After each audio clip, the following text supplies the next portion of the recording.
everybody to the strategy and policy meeting this morning. I note that we've got board member David Armstrong on Zoom, and I don't see, other than the news media, Cherie is here today, other than anyone else on Zoom. I'll ask Councillor Mackenzie to open with Kara Care. Kia tau mai te maramatanga, kia tau mai te rangamari, kia tau mai te kaha me te aroha mō tēnei kaupapa hui e pai ki e. All right, thanks for that, Christine. We were supposed to have a youth councillor, but I don't see her. And I've got one apology from Councillor Greening. He's sick. I've been at a meeting with him earlier today, but he's still not well. Do we have any other apologies this morning? I know the mayor's been in, and he'll be back later. And one, Celia was going to come over the hill. So I'll note the mayor for lateless and also, and Councillor Butler for lateless, and an apology from Councillor Greening. So does someone like to move those? Councillor Walker and seconded Councillor Turley. All those in favour, please say aye. Aye. Against? Carried. So, as I say, just remind people that we've got the news media here. Any declarations of interest? No. Okay. So we'll start, and we're going to go a little bit out of order today. So we're going to start with the strategy and policy environmental and activity report. So Dwayne, is that you first and then Barry? And it looks like there's a tag team. So over to you. Morena, kia ora koutou. I'll largely take my report as read. There's just a few points I'll highlight for your benefit. The first is you'll notice a bunch of finished flags on the tables this time, which I thought would be useful to draw your attention to the fact that the team actually knocked off quite a lot in the last little while, so huzzah. The stock control bylaw, we've had a bit of feedback already on that.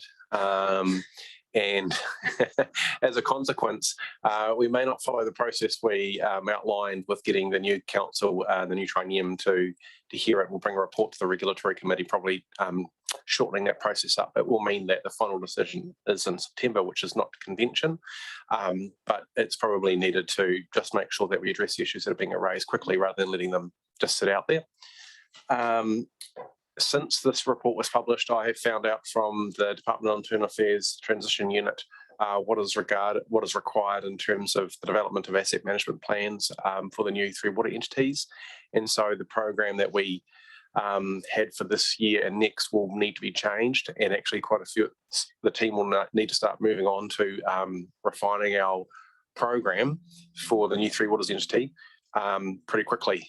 There are 3 stages, an initial set of programs, second set of refined programs, and a third one which will take into account our growth model forecast, which are completed in February next year. So yeah, the program for the next year and a bit will be a little bit different to what we contemplated as we bring forward that asset management plan process by around 6 to 9 months. You're probably aware that I'll be acting, I was going to say acting for Susan, but I guess not. Acting Service and Strategy Manager for 4 weeks or so, and Ellen Bywater will be acting for me in the Strategic Policy Manager role. The Infrastructure Acceleration Fund application process that we had for Motueka, I just wanted to let you know that's really cracking on. And I think Tangaroa are keen to make us one of the early wins, which is really good.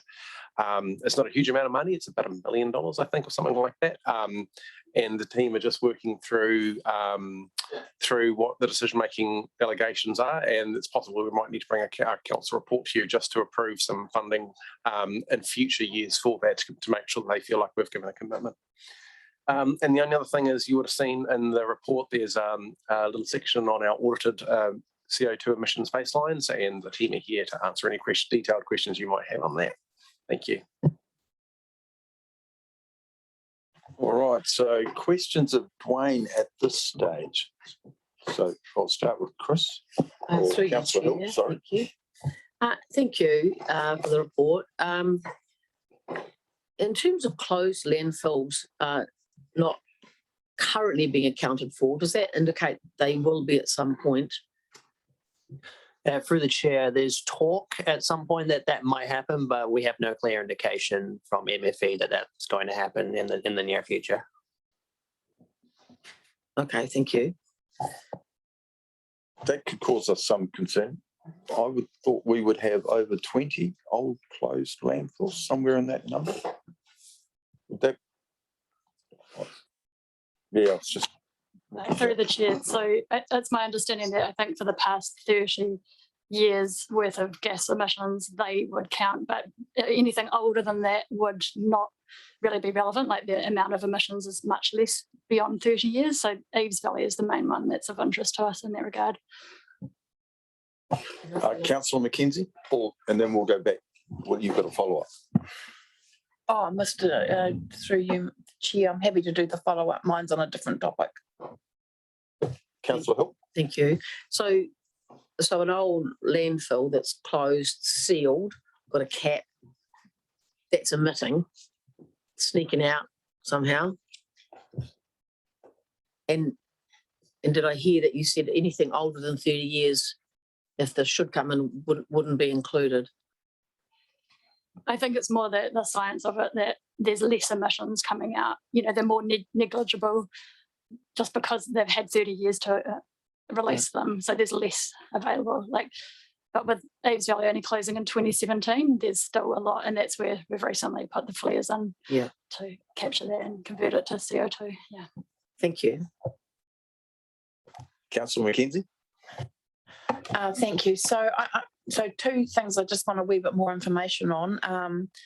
Dwayne, under the Three Waters Better Off funding, the report talks about a hui with Tito Ihu and Nelson and Marlborough.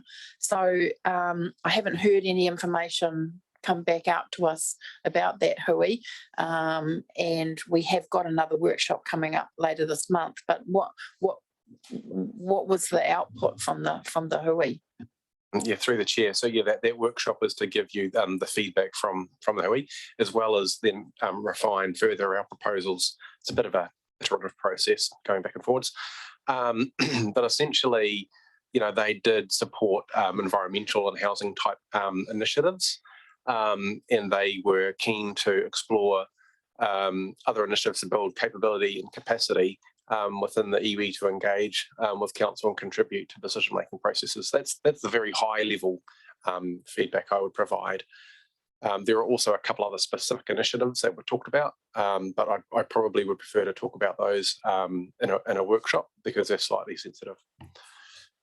Okay, all right, I'm happy to wait for that. And the other thing I was interested in, I mean, you know, generally speaking, we were unhappy with the result of our IAF applications, and then we were going to have a bit of a debrief with the IAF team. And so, you know, what did we learn from that, and how is that going to help us? Through the chair, yeah, we did get a debrief. The comprehensively, our application was considered excellent. I can say that we were ranked one of the highest in the country. I can say that too for the Wakefield application. But that wasn't the ranking for, you know, against the individual application wasn't the only thing that Kāinga Ora needed to take into account in the decision-making process. They first tried to make sure there was a regional spread, so make sure that all the regions in the country got some. So your initial ranking wasn't necessarily the key thing about, you know, whether you got funding or not, because other initiatives they wanted to make sure that, you know, Northland, Auckland, Bay of Plenty, Hawke's Bay, Southland, excuse me, et cetera, all got a reasonable share of the funding kind of related to their population. And the second thing is that they needed to make sure they balanced initiatives that involved iwi and Māori. And the way that was probably the weakness of the Wakefield application. It wasn't that Dwayne Whiting and us didn't try, but the level of interest was just low. And so that was also a determinant in how they allocated funding.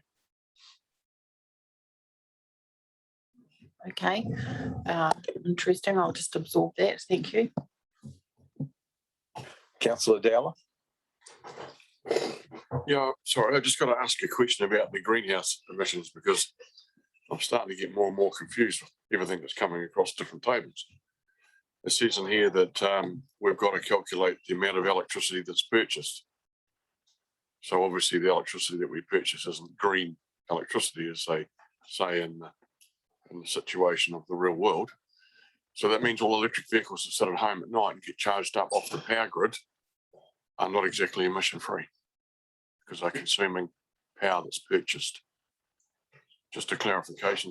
Yes, that's the case. So there's an emission factor associated with the national grid as a whole, and that will change based on the makeup of electricity sources, say hydro, say power stations as well. So all electricity is associated with an emissions factor. So if you're charging it from an EV, that will be associated with a bit of emissions. Yeah. So through the chair, I might just add that you've recently been presented some information by Drew around emissions profile for different growth scenarios associated with the FDS. That took into account the current and future projected proportion of electricity that will be generated by renewable sources. So even a switch today to an electric vehicle is still going to produce fewer CO2 equivalent emissions than a petrol or diesel vehicle. And in the future, the government's plan is to nearly get us to, well, more than 75%, I think, which is the average now, renewable, to something closer to 100%. So in the future, especially with I've forgotten the technical name, the Lake Battery project in the south. Thank you. It should be able to achieve that if that progresses. Right. I can remember listening to the chief science officer of Great Britain, and I think he quoted us at about 87% renewable at one stage with our hydro. Through the chair, it varies. There's actually there's a website you can look at any point in time to figure out what percentage of the electricity is generated by renewable. Last time I looked, it was around 75%. We can come back to if you like. Okay. Yeah. It does vary. Councillor Butler.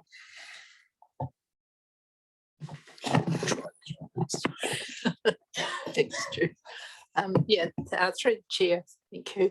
I just wanted to go to 4.2, the Te Waikato water conservation order. And we haven't talked about that yet, have you? Sorry, apologies for being a bit late. Yeah, we'll wait if we could hold want that to one wait for until we'll finish with Dwayne first. And all right, then okay. You're first on the list for the next. All right, okay. Okay, because that's Barry's section.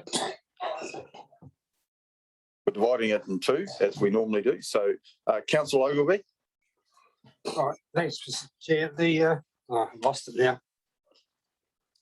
The item on it's the Mapua River Bay stormwater. Who's preparing the model that's referred to in the report? Through the chair, I'll need to double check, but I'm pretty certain it's Tonkin and Taylor. Okay, and what's the public process in that model? Are they reporting to council staff or to the public, or what's the process? Through the chair, it's a technical piece of work, and staff commission it, and Tonkin and Taylor report to us. Okay, and then in terms of a Mapua River Bay catchment management plan, what's the process in terms of getting that across the line? And what's our date? You got August 22 for the model. What's the date for the CMP? Through the chair, I'll need to double check with Welter. We've got David Arsenault, who's a new Welter, if you like. He's our stormwater guru. He's turning up in about a week. And I can't remember the exact dates for all of the stormwater program because there's quite a bit in there. In terms of the process, the staff will do a stock take of all the information they need, including the modelling, which is one part of that, and start to develop a catchment management plan for Mapua River Bay. Typically, we'll workshop it with council, and then we'll take a draft out for consultation. The lesson that we learned from the Motueka, I hope I said Mapua there, Motueka catchment management plan was, when we go out with the documentation, we're going to make sure we use multiple media. Right. And thanks, Mr. Chair. Moving on, the IAF you referred to and the Wakatu West, Motueka West Wakatu subdivision's been approved for 1.2 million, or a figure like that. It means that the Motueka West development is going to have to be progressed probably more quickly than Wakatu expected or anticipated. So are we yet at a point knowing just when that may happen or what our process is with that? Yeah, through the chair. As part of the process, Kainga Ora strike up an agreement with council around the provision of infrastructure and strike up a separate agreement with Wakatu around their delivery of housing, essentially, or sections, depending on what model they're looking at. And Wakatu will be bound to those. So it will be required to. It's got up to 10 years. So there's quite a window there for them to deliver it, and then they'll need to sign on the bottom line for a certain program of delivery over that 10 years. So really, that money is available for the next 10 years, effectively, Through the chair, for Wakatu and Motueka West development. through the chair, the money largely comes to us. And by building the infrastructure, we enable their development to proceed. The quid pro quo is that by getting it done quicker and earlier that they need to deliver on the housing. All right, thanks, Mr. Chair. Right, thanks. Any other questions of Dwayne at this stage? None, right. So we'll move on to Barry, your report.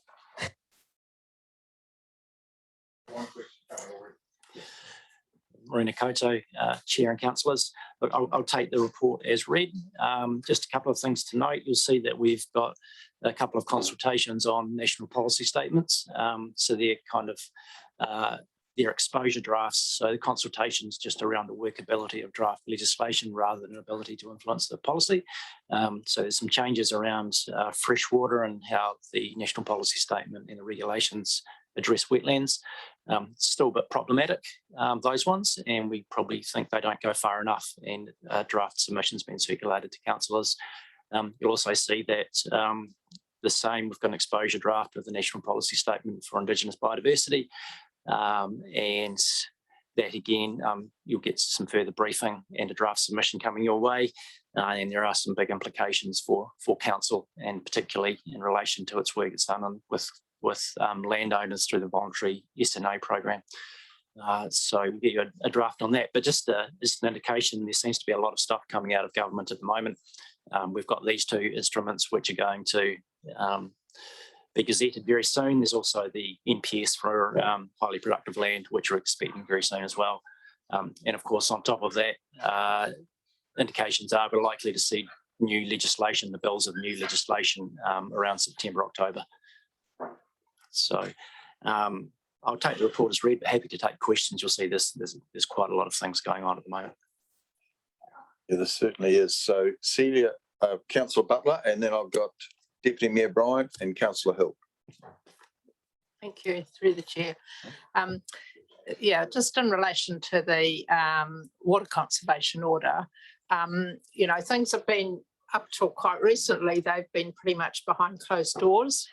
And, you know, we haven't known really what's been going on. And then we've had some media reports, which I just really, my question is, you know, can we have confidence that council is playing its part in collaboration to get a good workable water conservation order? Because you know, we did get the impression that possibly there is a little bit of, you know, maybe not agreement among the experts.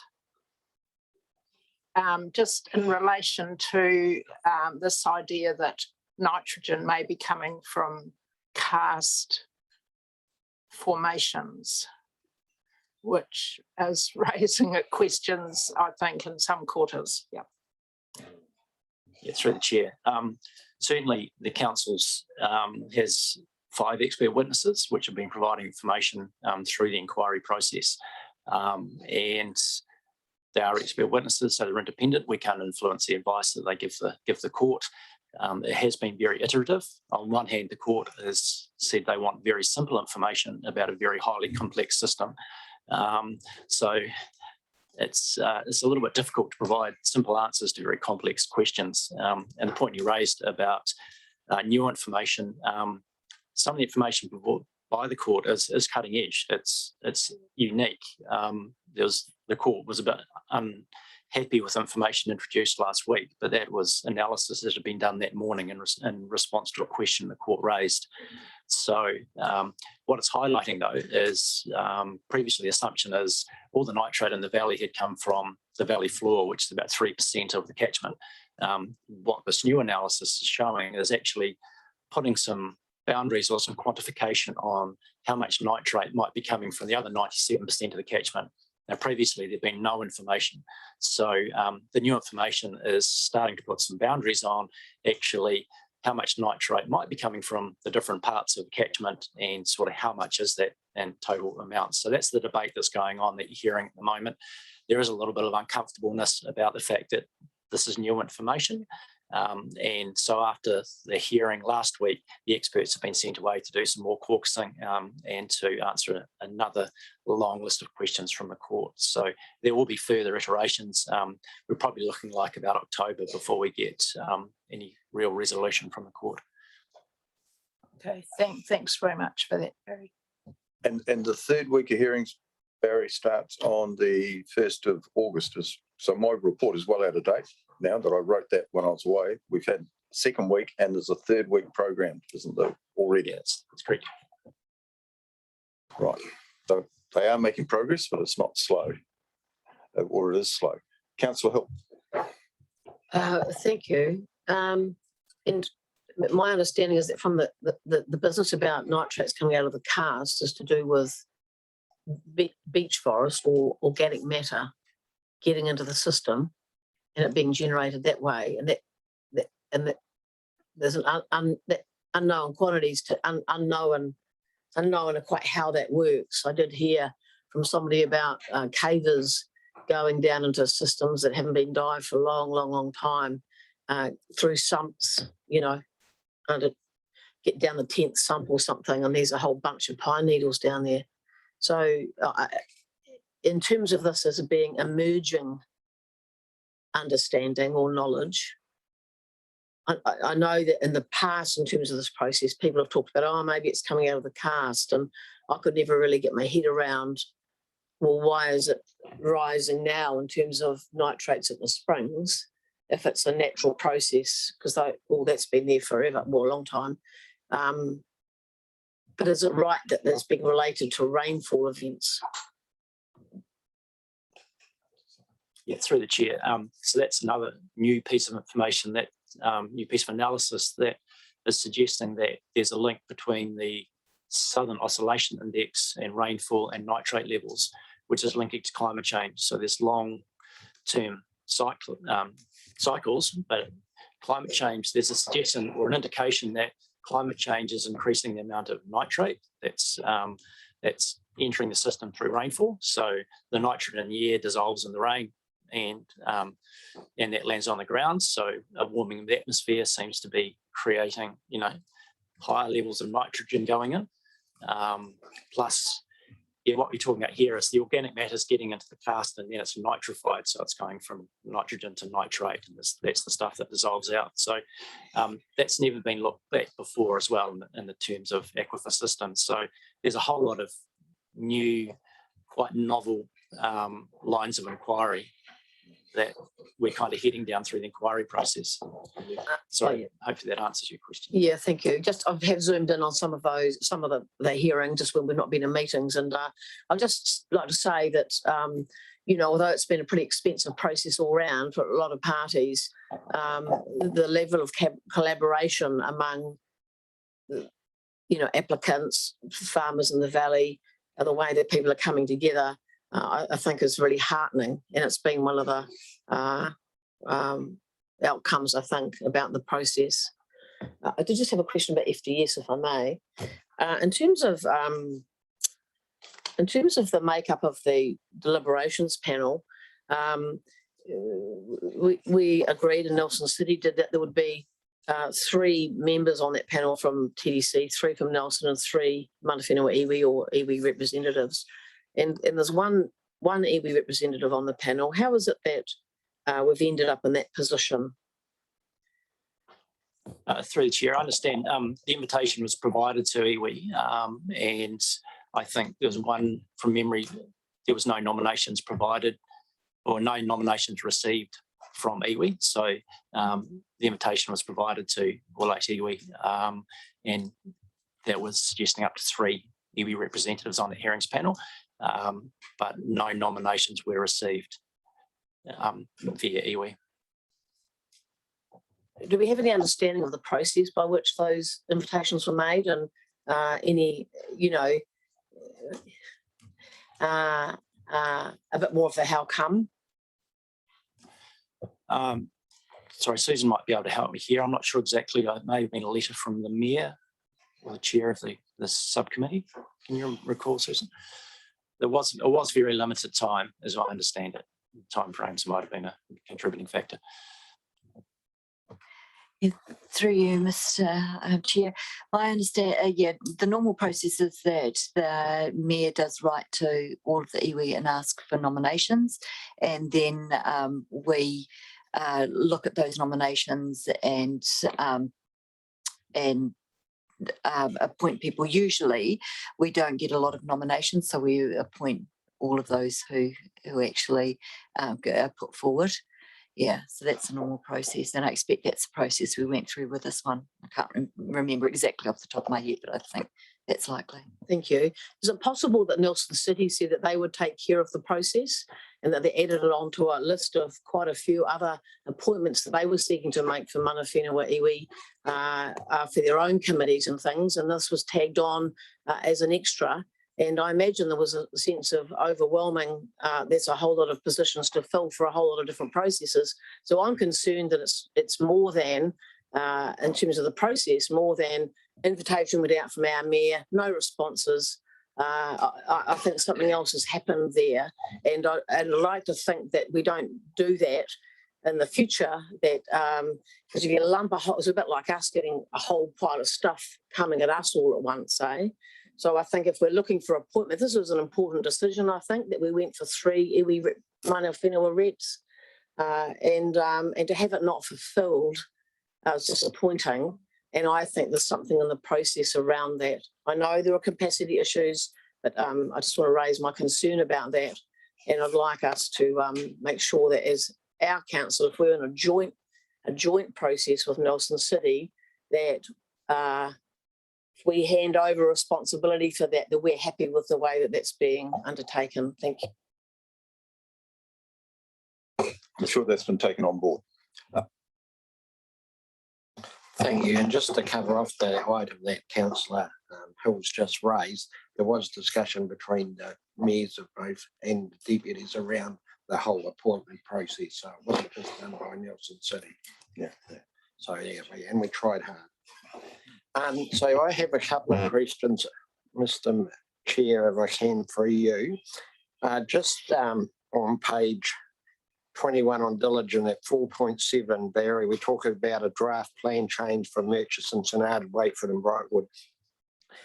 And that have been completed and they will be provided to local iwi for comments before being brought back to council for final decisions on whether to formally notify them. Is there a chance we don't have to notify? Is one of the questions, and how long? If we don't have to notify, does that shorten the process quite considerably, I would have thought? Through the chair, we do have to notify. We have to follow Schedule 1 of the RMA for plan changes. So a recent amendment to Schedule 1 requires councils to provide iwi with a draft of the proposed plan change and give them adequate time to comment, and then we're required to then bring that feedback back to the council so it can be considered and incorporated appropriately into the proposed plan change before it is notified. So that is the process. There's no timeframes on that, but the law says provide adequate time for iwi to provide a response. So, you know, given these plan changes, we've been talking to iwi along, it's probably 6 to 8 weeks we'll provide in terms of giving the ability to feedback to that. So is it likely we'll get that process completed in this term of council? We'd like to think so, yes. Yeah. Thank you. And then if we're just moving down the page to the exposure draft of national policy statement for Indigenous biodiversity, not so concerned about that, but the impact on significant natural areas. And obviously, I'm just wondering, does that change anything around the way we have to identify them or report them? Yes, it does. That's what I thought was hidden in here somewhere. Yeah, so this is going to be a significant issue for council. The NPS will require the council to identify all significant natural areas and map them, and include that mapping in the resource management plan for the district. So as you're aware, through the Native Habitats Tasman program, which is a voluntary program, the council has been working with landowners voluntarily to identify SNAs. We've had about a 70% uptake rate of that, but the agreement with landowners is that information would not be included in plans and it would be kept confidential. The government's now forced their hands on that.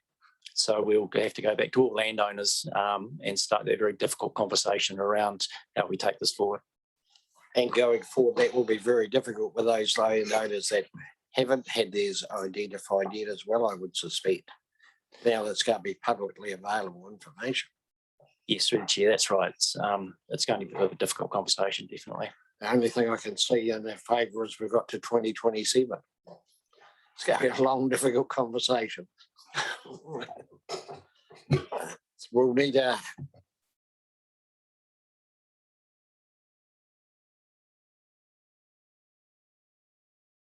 I imagine in the outlying areas that will be very challenging. Through the chair, yes. With this lot. Yes, we assume so. There's a meeting with staff with the Native Habitats Tasman group in 2 weeks' time to discuss, with that steering group, discuss how we might take this forward.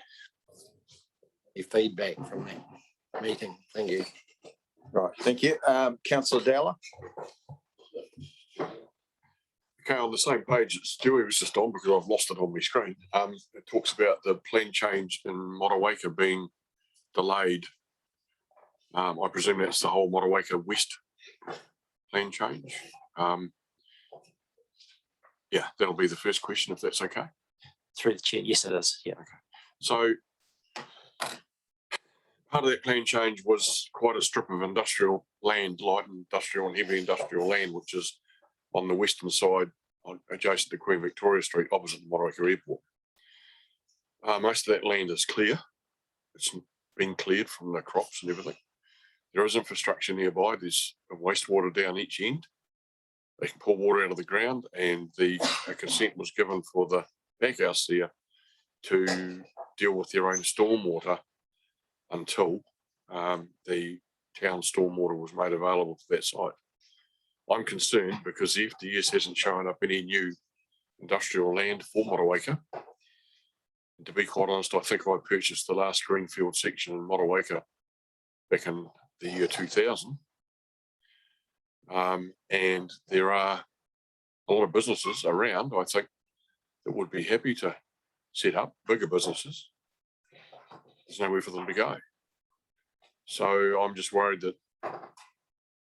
to defer the whole plan change isn't quite right, really, in my mind.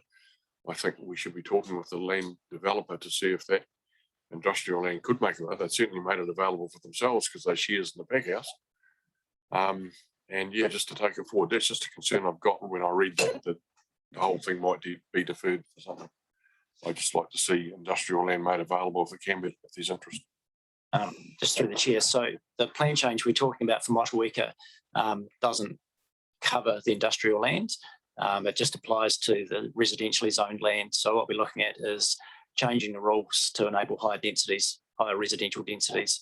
I'll double check, get back to you on the industrial land, but I'm guessing that is deferred industrial at the moment. So we'll have to look at what the time frame is in terms of being able to lift that deferment.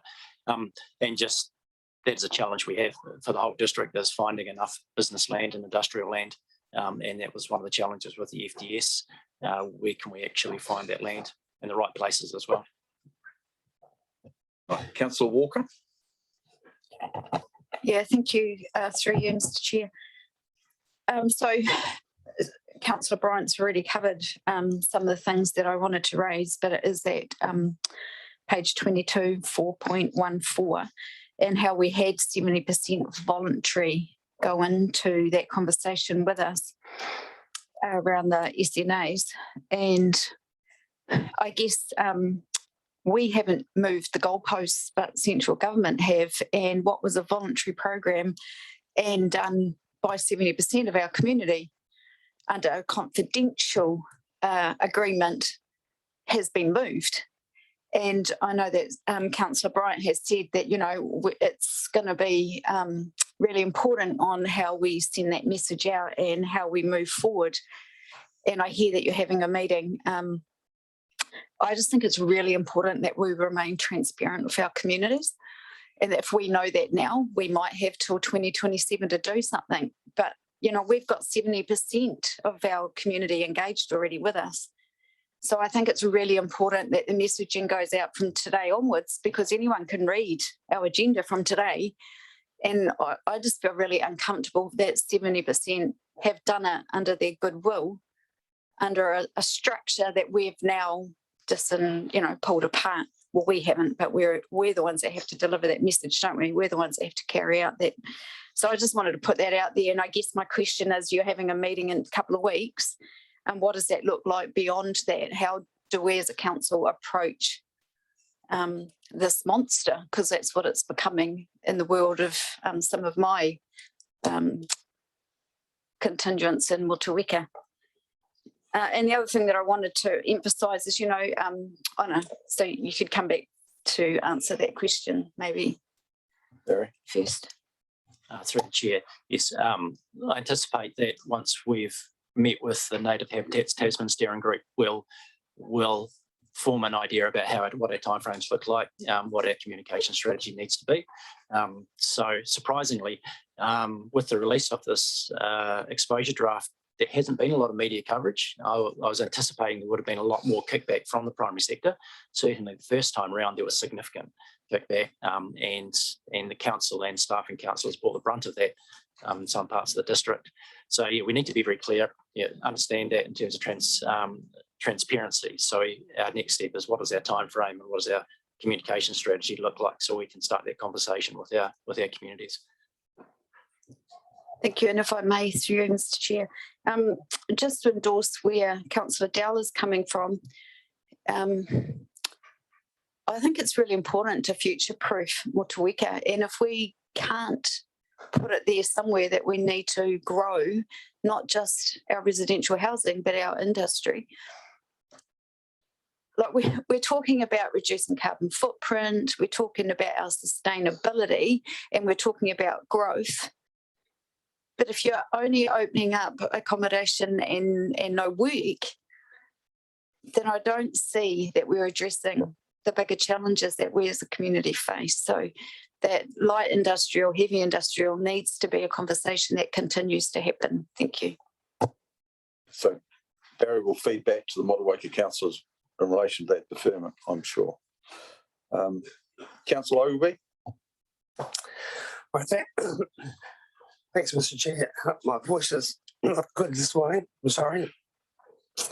I was going to refer to the Te Waikato Springs issue that Councillor Hill and Butler raised. My reading, mostly I've watched it in the media, and I was a bit concerned when the judge, in his most recent statement, accused the parties of being too adversarial, and was asking for us sort of a more, how can I put it, not adversarial position, and to try and work together and getting a solution rather than to argue points of view. So that was where I'm just following on from where Councillor Butler was coming from. Can we give us some advice to our party to try and be more accommodating and work towards a solution rather than a battle and a continuing battle?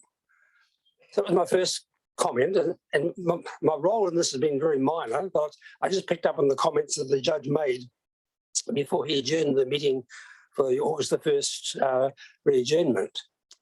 But And the second question is, who is bearing the cost of this? And what share of that cost is ours as a council? We pay our own costs, as I understand it, and I've sat in the hearings, and I think we've got 5 experts there, Barry. So it's not cheap. So we have to pay our own costs, including lawyers and the experts that we've engaged. Well, can we have an idea how much that this cost actually is? Not today, obviously, but No. sometime later. Be Well, very what I would helpful. say is the budget's still running, and I'm sure it's. Exactly. I think we're only halfway. My estimate would be we're at most halfway through the hearing. Would that be reasonable? I think it's probably reasonable, yes. So that, just those 2 points, Mr. Chair. And the third point, in terms of the Muriwaka West, these plan change we're talking about is the residential section of the town from Muriwaka West. When is the change likely to progress after this deferment? Through the chair, that really depends on the landowners. So we're waiting to get a response from Enrate and Wakatu. So it's compounded by the fact that a lot of that land has multiple owners. So it's quite challenging. So even just to change the rules, Enrate in particular has been very clear. We need to talk to all the Maori owners, and with multiple ownership, that under the current system, it's very challenging. So that's what we're trying to work through at the moment with Enrate and Wakatu. So I'm sorry, I can't give you a time frame, but that's where it is. Yeah. Okay, I've got Councillor Tufnell. Yeah, thank you, Mr. Chairman. I'm really struggling with 411 on page 21, and this is the NPS on Indigenous biodiversity. The fact that this is all being presented, obviously in a short time, and no position or proposition at all available for debate. Barry, I just wondered whether you had an overarching comment which could try and satisfy me that we actually are heading in the right direction. Through the chair. Sorry, I can't. I guess, the comment I would make is, so the Indigenous Biodiversity National Policy Statement and the Freshwater National Policy State changes are draft legislation. So the decisions on, whether we have to map them and stick in our plan, all that stuff's been decided. This is just the legal wording and a chance for us to look at the legal wording and say, is this going to work? Can we implement it? So that's the narrow scope. And we have been given relatively tight timeframes in which to respond as well. So in some respects, it is what it is. We know what we're getting. It's just a chance to comment on how practical it is, given the legal wording, whether it's easy to interpret and whether it's easy enough for us to implement. It's sort of an interesting thing, isn't it, when something's put in front of you like that and you don't actually have an opportunity to come back and have a further discussion. But well done and thank you.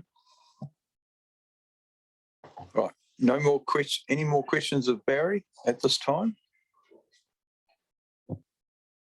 I'm looking for a mover and a seconder to receive the report. So moved Councillor Hill, seconded Councillor Tufnell.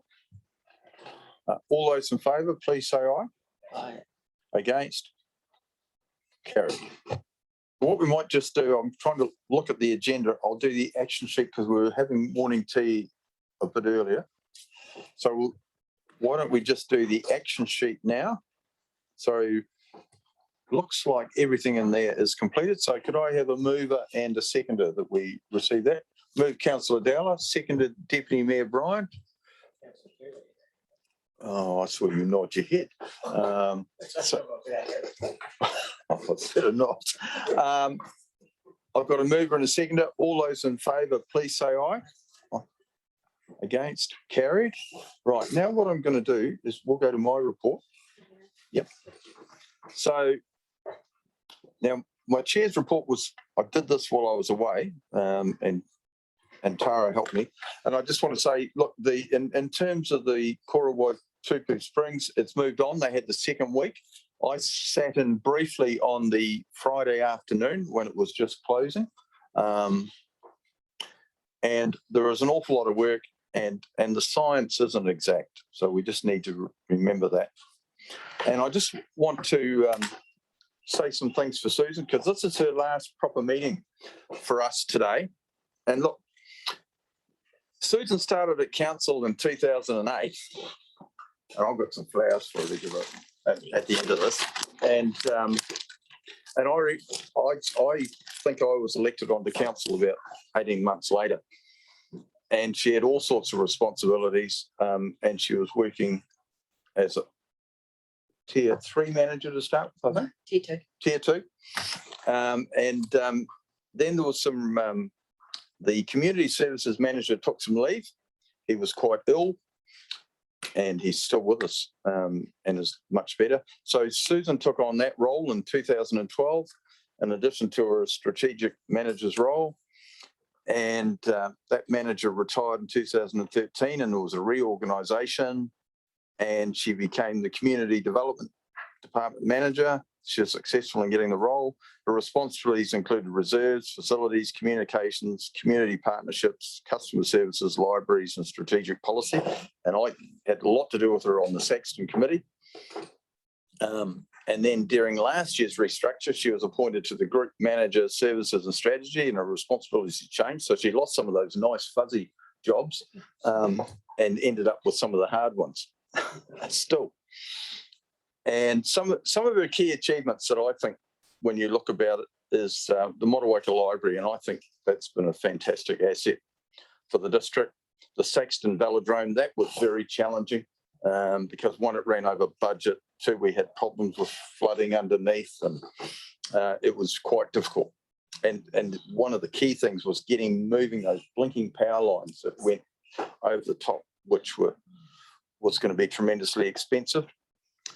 The Rec Park in Golden Bay, which wasn't easy as well. And I could add in there the grandstand, probably gave her more headaches than some of us would like to remember. And then overseeing the management of the first reserve policies document. But during my 9 years on council, what Susan has really done is been available to give us advice on difficult and complex decisions. And sometimes that advice has been pretty difficult to give.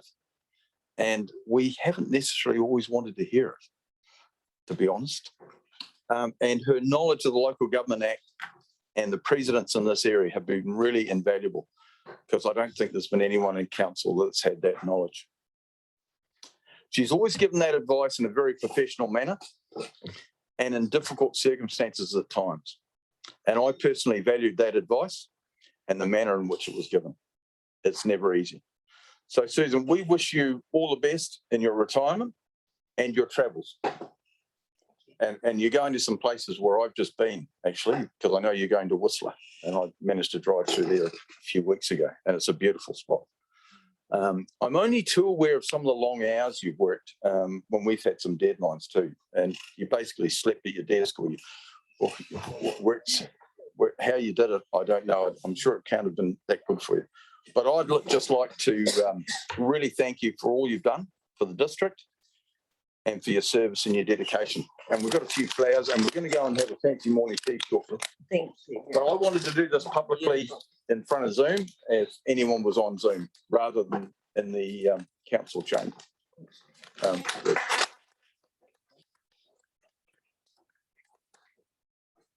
you very much. Okay. We're about on time. We're going to have morning tea, and we've got a few other things to get through. So we'll retire to the councillors' lounge, and we better find where the mayor is as well. Okay, so we'll go and have morning tea. Thank you.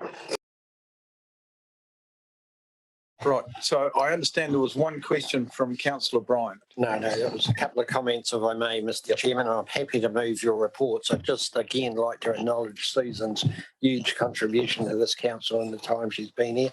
Well, hearing you speak earlier, I just thought that was about the time that I was the chair of community services, as it was called in those days. And so, yeah, it's been I really have appreciated her support. And I think that goes for all councillors around the table. Susan's been very supportive of councillors one way and another. So really appreciate that. Thank you, Susan. And the other thing I just made a comment about in the media today, there was a press release, I think, from highlighting that Meridian Energy are to install EV chargers at Kohatu, St Arnaud and Springs Junction. Oh, look at the smile on someone's face. Interestingly enough, the one at St Arnaud at St Springs Junction is going to have battery backup. So I'm not sure how they're going to charge the batteries, but anyway, maybe by hydro. But yeah, so that's really good news for the Lakes Murchison ward. All the farmers in Tapua will now be able to have EVUs. Thank you. So have I got a seconder? All right, Councillor Tur. Yeah.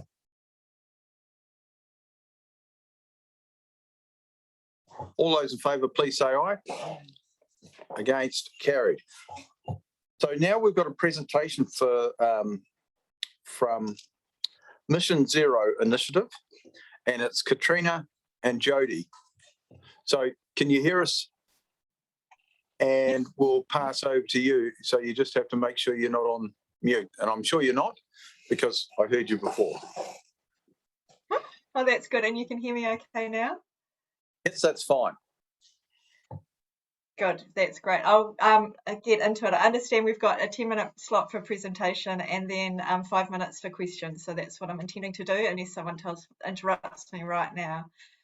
I've got with me, I haven't got Jody Kunch with me today. I've got Natalie Gilbert. Natalie has just joined our team and is helping a lot with communications, and we're very excited to have Natalie as part of the team. My name is Katrina Kidson, and I am the chair of Mission Zero and Businesses for Climate Action. And I've got a short presentation to take you through to give you a little bit of background on who we are and what we've been doing. So we really appreciate your time, and I'll just share screen with you now so you can see this presentation.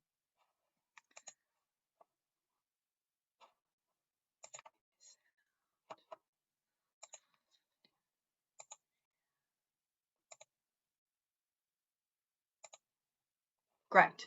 So this is Mission Zero, and our goal is to get carbon moving.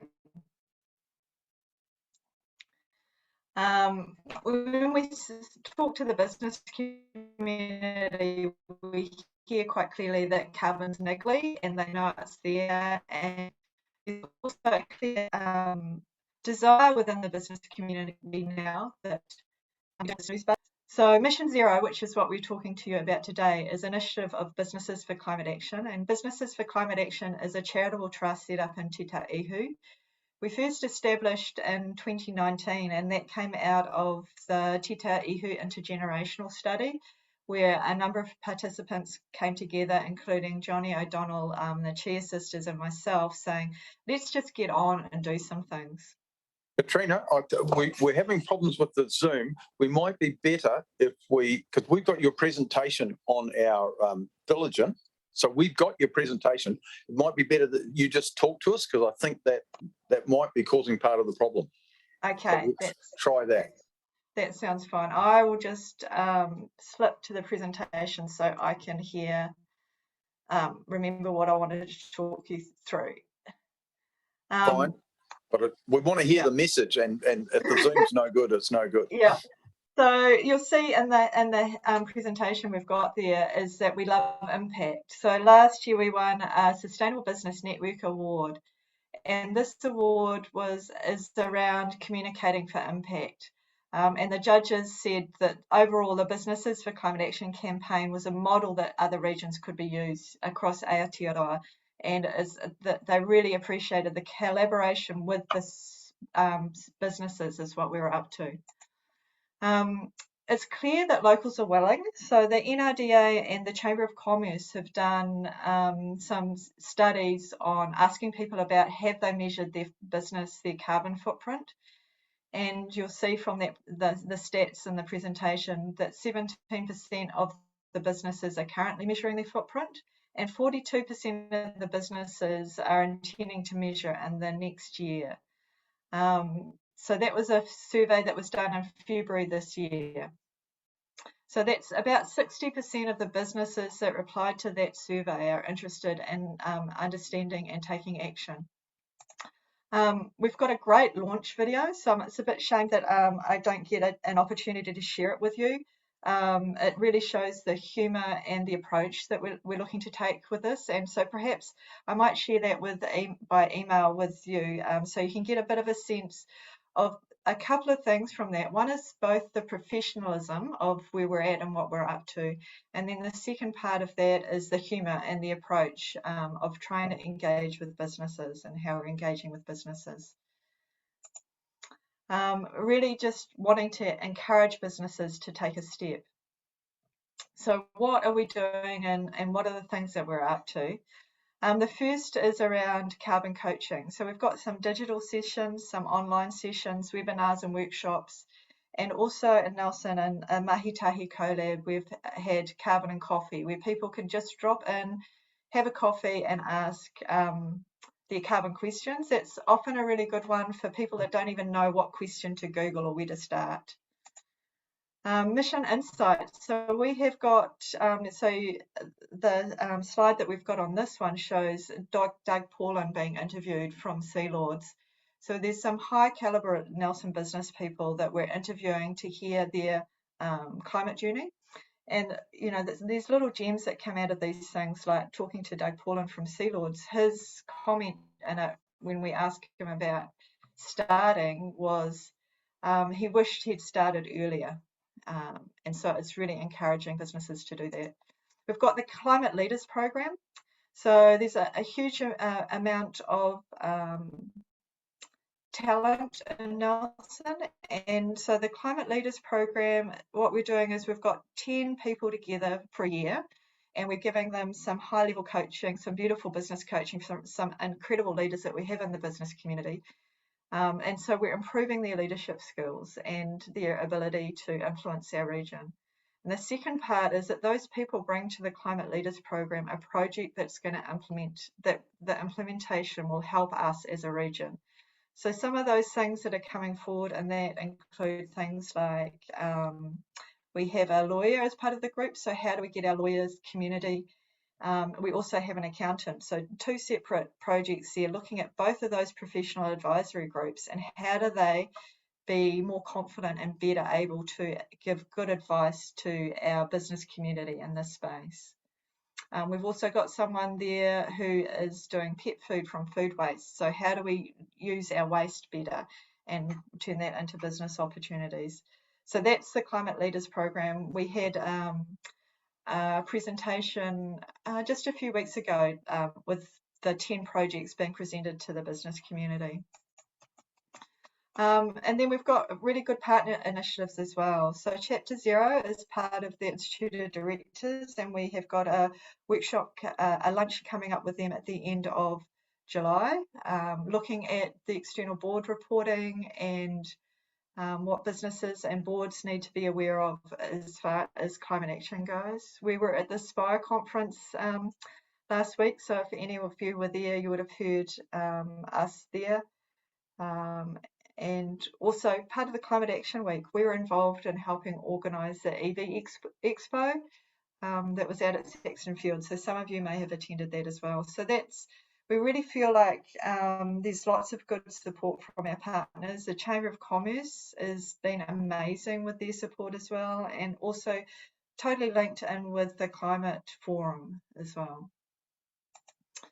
So our approach is a lot around coaching and cheerleading and keeping it very simple and knocking down the hurdles.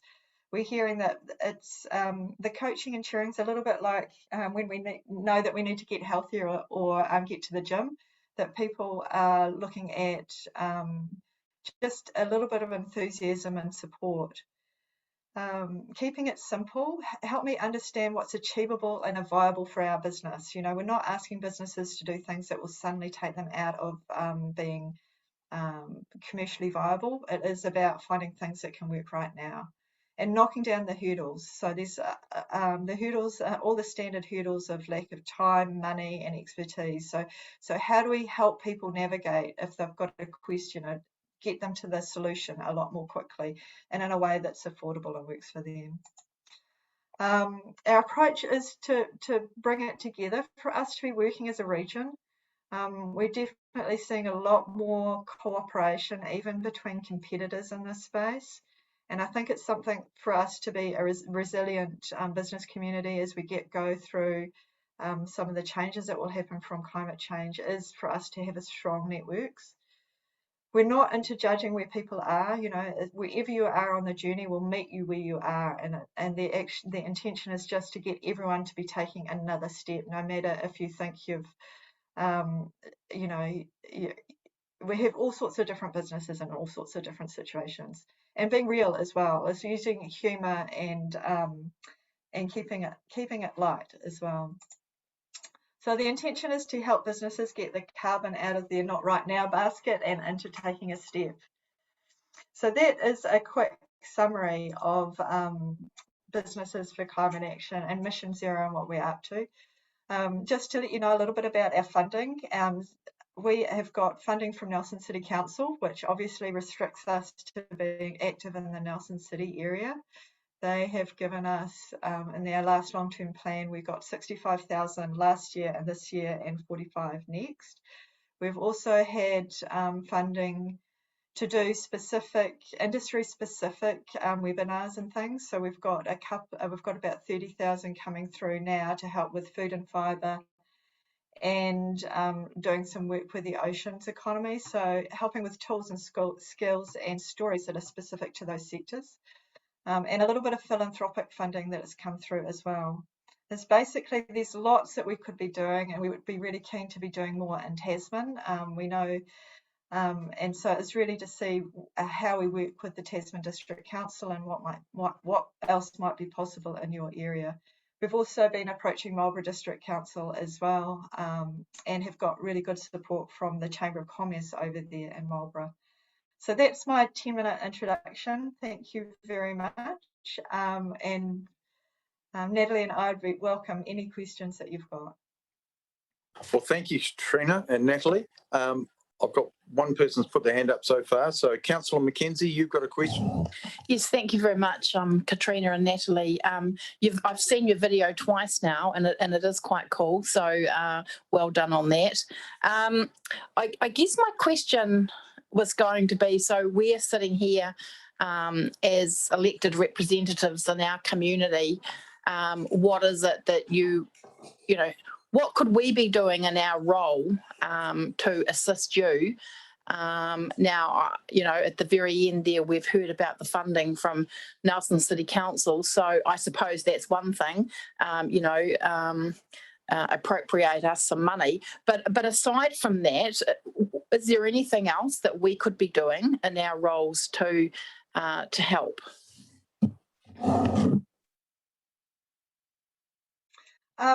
I think that's a really good question. Thank you, Councillor McKenzie. I think there's two parts to that. One is funding, yes, because we would love to be able to connect more with the rural community, and that's not in the Nelson City area, and be telling those stories and helping with the tools and ability for those businesses to be aware and make the changes that are coming. The other is probably awareness, and you know, is to be talking and taking a step, keeping that top of mind when we're talking to business people, is just asking what's happening in this space, and directing people towards us, to Mission Zero, if they're looking for help. Our intention is really to be there to connect people with the tools and resources that already exist. So that would be my answer to that, is funding and awareness and encouraging people to connect with us. That's great. Thank you very much. Got anyone else? I've got no other questions other than I'd like to just ask, how's your work going with the forum in particular, in terms of their initiatives and yours? So you find them complementary?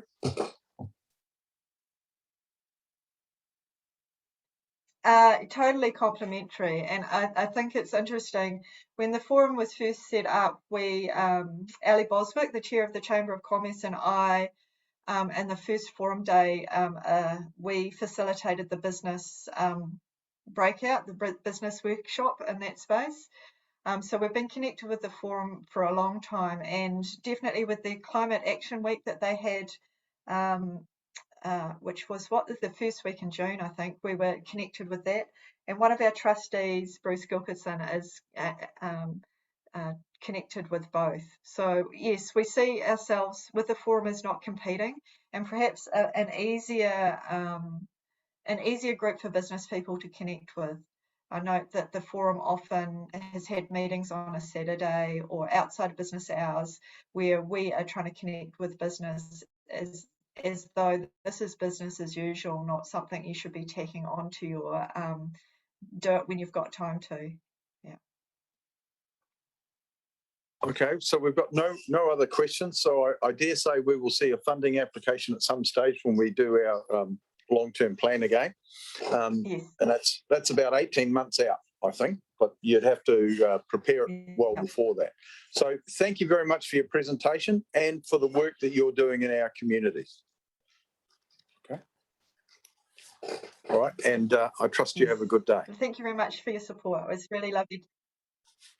Thank you. It's lovely to come and present to you. Thank you very much. Okay, thank you again. See you. Right, so we might just do the minutes now, and then we've got to move into confidential. So that will be the easiest thing to do. So we've got the minutes of the Strategy and Policy Committee meeting held on the 26th of May. Moved Deputy Mayor Bryant, seconded Councillor Dowler. I saw your hand move. All those in favour, please say aye. Against? Carried. If you blink in front of me, it can count for something.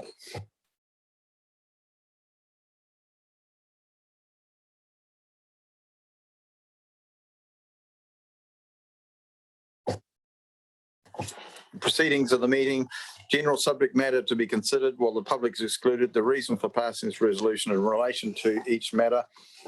And I think it's a confidential report in relation to Tasman environmental plans issues. The resolution is made in reliance to section 48(1)(a) of the Local Government Act and Official Meetings Act 1987, with particular interest or interests protected by section 6 and 7 of that Act that will be prejudicial to holding the whole or part of the proceedings in public. So move Councillor Bryant, seconded Councillor Turley. All those in favour, please say aye. Aye. Against? Carried. Anna, this is you.